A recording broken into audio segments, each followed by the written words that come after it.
வணக்கம். நான் உங்கள் அன்பான சயின்டிபிக் வேதிக் அஸ்ட்ராலஜர் அஸ்ட்ரோரஞ்சி பேசுகிறேன்.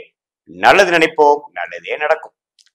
இப்போ பார்த்தீங்கன்னா, தொடர்ந்து நம்மளுடைய வீடியோஸ்ல அறிவியல் சார்ந்த ஜோதிட கருத்துக்களை, அதாவது சயின்டிபிக் வேதிக் அஸ்ட்ராலஜி முறையில எந்த விதத்திலையும் மூட நம்பிக்கைக்குள்ள போகாமல், உள்ளது உள்ளவாறு மிகைப்படுத்தாமல் நாம பார்த்துட்டு இருக்கோம்.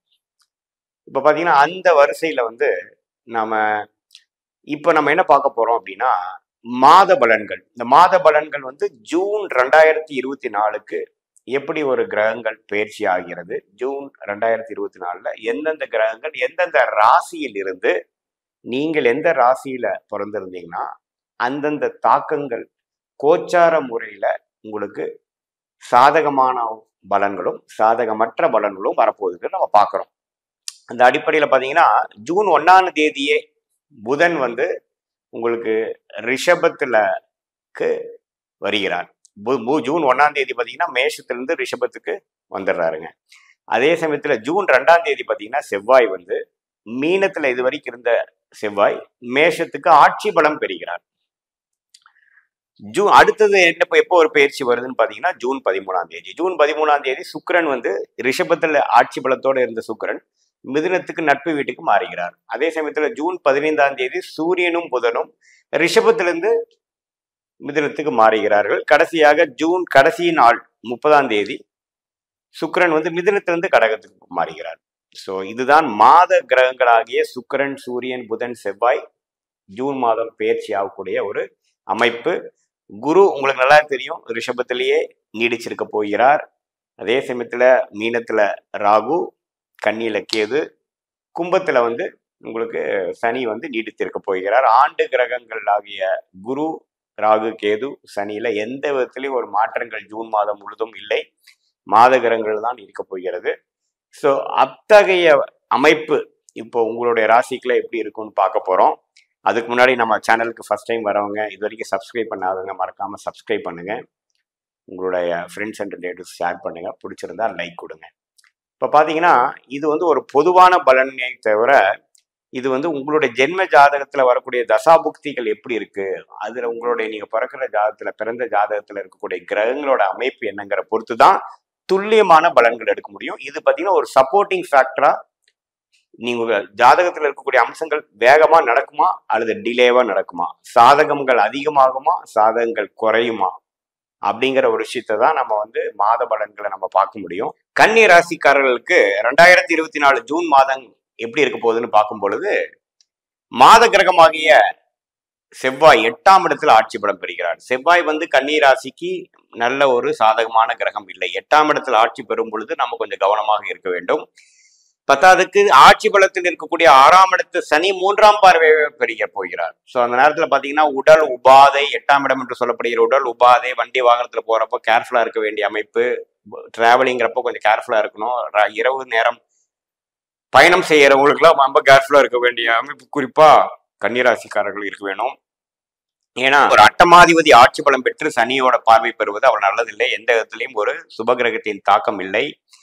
பட் அந்த ஒரு குறைதானே ஒழிய மற்றபடி பாத்தீங்கன்னா 9ஆம் இடம் என்று சொல்லக்கூடிய பாகிஸ்தானாதிபதி சுக்கிரனே ஆட்சி பலம் பெற்று ராசி அதிபதி ஆகிய புதனும் பாத்தீங்கன்னா பாகிஸ்தானம் ஆகிய ரிஷபத்துல போய் பாகிஸ்தானாதிபதியோட சேர்ந்து இருக்கிறது ஒரு ராஜயோகத்தை உருவாக்கிறது. அதே சமயத்துல சூரியனும் குருவும் அதுல சேர்றதும் அருமையான விஷயம்தான். ஸோ பாகிஸ்தானம் வலுப்பெறுகிறது. இதுவரைக்கும் சில விஷயங்கள் கடப்புல போட்டு இருந்த விஷயங்கள், கிணத்துக்குள்ள கல்லு போட்ட மாதிரி இருந்த விஷயங்கள்லாம் கொஞ்சம் ஸ்லோவா நகர அமைக்கும். உங்களுக்கு சாதகமாக சில நடந்து காட்டும். கடந்த 6 மாசமாக எல்லாமே ஸ்லோவா போயிட்டு இருக்கு. எதுவுமே கொஞ்சம் வாழ்க்கையில ஃபாஸ்டா போக முடியாம எந்த ஒரு விஷயம் கைக்கு வந்தது வாய்க்கு வரவில்லை என்று போயிட்டு இருக்கிற சில தொழிலதிபர்கள், வேலையில் இருக்கிறவங்களுக்குலாம் பாத்தீங்கன்னா ஒரு நல்ல ஒரு ஸ்ட்ரெச்சாக ஜூன், குறிப்பாக முதல் வாரம் பார்த்தீங்கன்னா முதல் 2 வாரம் பார்த்தீங்கன்னா நல்ல ஒரு விஷயத்தை அமைத்தி கொடுத்து இதுவரைக்கும் எதிர்பார்த்த விஷயங்கள் கைக்கு வந்தது அப்படிங்கிற ஒரு நற்செய்தி வரக்கூடிய அமைப்பு இருக்கு. மாணவர்களுக்கு அருமையான ஒரு காலகட்டமாகவும், நல்லா படிக்கக்கூடிய ஒரு அமைப்பாகவும், நல்ல ஒரு ஞாபக மறதி இல்லாமல் எக்ஸாம்ல எழுதக்கூடிய ஒரு அமைப்பாகவும், படிக்கக்கூடிய விஷயத்துல ஒரு புது கிளாரிட்டி கிடைக்கக்கூடிய அமைப்பாகவும் இருக்கிறது. அதே சமயத்துல 7ஆம் இடத்தில் ராகும் ராசியில் கேது இருக்கிறார் என்பதை நம்ம மறந்துவிட கூடாது. ஸோ பங்குதாரர்கள், நண்பர்கள், நம்ம யார் வாழ்க்கையில் டெய்லி நம்ம பரஸ்பரமா நம்ம நட்பு பாராட்டுறோமோ பழகுறோமோ அவங்க கிட்ட எல்லாம் சில விஷயங்கள்லாம் கேர்ஃபுல்லா இருக்கணும். புதிய ஒரு நட்பு வரும்பொழுது அவங்க பேக்ரவுண்ட் என்ன அப்படிங்கறத பார்த்து தான் நீங்க முடிவு பண்ணணும். அதே சமயத்துல பாகிஸ்தானத்துல வந்து இவ்வளவு கூடிய நல்ல கிரகங்கள் இருக்கும் பொழுது எல்லாமே கொஞ்சம் சாதகமான பலன்கள் பெறும். அதே சமயத்துல செகண்ட் ஹாஃப் என்று சொல்லப்படுகிற ஜூன் 15ஆம் தேதிக்கு மேல பாத்தீங்கன்னா சூரியனும் 10ஆம் இடத்துல போற திக்பலம் பெறுகிறார். அதே சமயத்துல புதன் அது மாதிரி சுக்கிரன் எல்லாமே வந்து 10ஆம் இடத்துக்கு போறது. எப்பவுமே சூரியன் 10ஆம் இடத்துக்கு போறது வந்து நல்ல விஷயம். அதுவும் நீங்க பிறந்த ஒரு ராசி உங்களோட ஜாதகமா இருந்தாலும் சரி, ராசிக்கு 10ஆம் இடத்துக்கு போனாலும் சரி, அதாவது கோச்சாரத்துல 10ஆம் இடத்துக்கு போனாலும் சரி, உங்க ஜாதகத்துல 10ஆம் இடத்துல இருந்தாலும் சரி, சூரியன் 10ஆம் இடத்துக்கு வர்றது ஒரு நல்ல ஒரு விஷயம்தான். அந்த அடிப்படையில நீங்க தொழில் சில பேர் ஸ்டார்ட் பண்ணணும்னு நினைக்கிறவங்களுக்கு பாத்தீங்கன்னா ஒரு நல்ல ஒரு வாய்ப்பும், நல்ல ஒரு கடகடன்னு இந்த ஒரு மாசத்துல சில விஷயங்கள் சாதிச்சுக்க முடியும். அமைப்புகள் கிடைக்கும். கடை பார்க்கணும்னு இருக்கிறவங்களுக்கு கடை கிடைக்கும். லைசன்ஸ் எடுக்கணுங்கிறவங்களுக்கு லைசன்ஸ் கிடைக்கும். ஒரு அமைப்பு கடகடன்னு கிடைக்கக்கூடிய அமைப்பு இருக்கு. ஐடி, சாஃப்ட்வேர், சோசியல் மீடியா துறையில் இருக்கிறவங்களுக்குலாம் அருமையான ஒரு டைமாக தொட்டதெல்லாம் தொடங்கக்கூடிய அமைப்பாகவும் கடகடன்னு சில விஷயங்கள் சாதிச்சு உங்களுடைய எண்ணத்தை நிறைவேற்றிக்கக்கூடிய ஒரு மாதமாக கன்னிராசிக்காரர்களுக்கு 2024 ஜூன் மாதம் கண்டிப்பாக உண்டு. அதே சமயத்துல செவ்வாய் 8ஆம் இடத்துல இருந்து 2ஆம் இடத்தை பார்க்கும் பொழுது குடும்ப விஷயத்துல நீங்க பேசுற விஷயத்துல கொஞ்சம் கேர்ஃபுல்லாக இருக்கணும். நாம ஒண்ணு பேசுறது புரிஞ்சுக்கிட்டது வேற. அதே மாதிரி டாக்குமெண்டேஷன்ஸ் இது பண்றீங்க, இமெயில் பண்றீங்க, மேலதிகாரியோட பேசுறீங்க அப்படிங்கிற விஷயத்துல 1க்கு 2 தடவை கேர்ஃபுல்லா யோசிச்சு தான் நீங்க பண்ணணும். அதே சமயத்துல பாத்தீங்கன்னா தொழில் பண்ணக்கூடிய நபர்கள் பாத்தீங்கன்னா எக்ஸ்பான்ஷனுக்கு ஆகக்கூடிய எல்லா அமைப்புகளும் இருக்கு. ஆனா அதே சமயத்துல நீங்க உங்களுடைய இன்வெஸ்ட்மெண்ட் கெப்பாசிட்டி என்ன, எவ்வளவு தூரம் உங்களால மேனேஜ் பண்ண முடியுங்கிறத பார்த்து பண்ணணும். ஏன்னா திடீர்னு சீக்கிரமா அமையக்கூடிய அமைப்பு வரும். திடீர்னு ஒரு நல்ல ஒரு பங்குதாரர்கள், நல்ல ஒரு அமைப்பு, ஒரு ஆப்பர்ச்சுனிட்டி, ஒரு டீலர்ஷிப்புக்கோ டிஸ்ட்ரிபியூட்டர்ஷிப்புக்கோ ஒரு கடையோ நம்ம கிடைச்சிரும். பட் அந்த விஷயத்தை கிடைத்ததுக்கு அப்புறம் நம்ம அதை சமாளிக்கக்கூடிய அளவுக்கு கேஷ் ஃப்ளோ, ஃபினான்ஷியல் பேக்கப் இருக்கா, கடன் எந்த அளவுக்கு வைத்துக்க முடியுங்கிறதெல்லாம் நீங்க பார்த்து பண்ண வேண்டிய அமைப்பு கொஞ்சம் நீங்க கேர்ஃபுல்லா இருக்கணும். அதே சமயத்துல 6ஆம் இடத்துல சனி இருக்கிறது ஓரளவுக்கு கடன் எல்லாமே கட்டுக்குள் வைக்கக்கூடியவும் எதிரிகளை கட்டுக்குள்ள வைக்கக்கூடிய அமைப்பு தான்.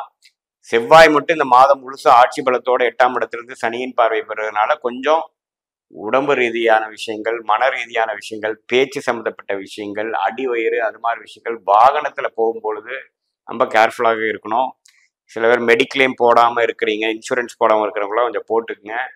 ஏன்னா திடீர்னு ஏதோ ஒரு சின்ன ஒரு செலவு வந்துருச்சு, ஒரு மருத்துவ செலவு வந்துருச்சுங்கிற மாதிரி ஒரு சில விஷயம் வரக்கூடிய அமைப்பு ஒழிய மற்றபடி இந்த மாதம் பார்த்தீங்கன்னா ரொம்ப பாசிட்டிவா வரக்கூடிய அமைப்புகள் பல கன்னிராசிக்காரர்களுக்கு, குறிப்பா நல்ல தசாபூத்திகள் போயிட்டு இருக்கிறவங்களுக்கு கண்டிப்பாக இந்த ஜூன் மாதம் பார்த்தீங்கன்னா ஓரளவுக்கு முதல் ஆஃப் வந்து சில ஆப்பர்ச்சுனிட்டிஸ் கொடுத்து ஒரு பிளசன்ட் சர்ப்ரைஸ் என்று சொல்லப்படுகிற பல நாள் எதிர்பார்த்துட்டு இருந்த விஷயங்கள் கை மேல வந்து மடியில உழுகக்கூடிய அமைப்பு உண்டு.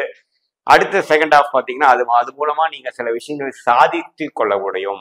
மாணவர்கள் பார்த்தீங்கன்னா ஒரு நல்ல காலேஜில் அட்மிஷன் ஆகிறது, ஸ்கூல் டு ஸ்கூல் மாறுறது, நல்ல கோர்ஸ் எடுக்கிறதுங்கிற மாதிரி விஷயங்களும், வேலை தேடிட்டு இருக்கிறவங்களுக்கு நல்ல வேலை கிடைக்கக்கூடிய அமைப்புகளும், தொழில் ஆல்ரெடி பண்ணிட்டு இருக்கிறவங்களுக்கு நெக்ஸ்ட் லெவல் ஆஃப் அப்கிரேட் பண்ணிக்கக்கூடிய அமைப்புகளும், அதே சமயத்துல இல்லத்தரசிகளுக்கு பார்த்தீங்கன்னா அவங்களுக்கு வேணுங்கிற விஷயங்கள் கொஞ்சம் செஞ்சு ஈவன் இல்லத்தரசிகளே சைட்ல சில பிசினஸ் பண்ணலாங்கிற ஆசை இருக்கிறவங்க எல்லாம் செய்யக்கூடிய அமைப்பு வந்து கண்டிப்பாக ஜூன் மாதம் வந்து எதிர்காலத்துல பல ஆண்டுகள் நீங்க ஒரு சில விஷயங்கள் பண்ணக்கூடிய ஒரு விஷயத்துக்கு ஒரு ஆரம்ப கட்ட அடிப்படை மாதமாக ஜூன் மாதம் கன்னிராசிக்காரர்களுக்கு கண்டிப்பாக உண்டு.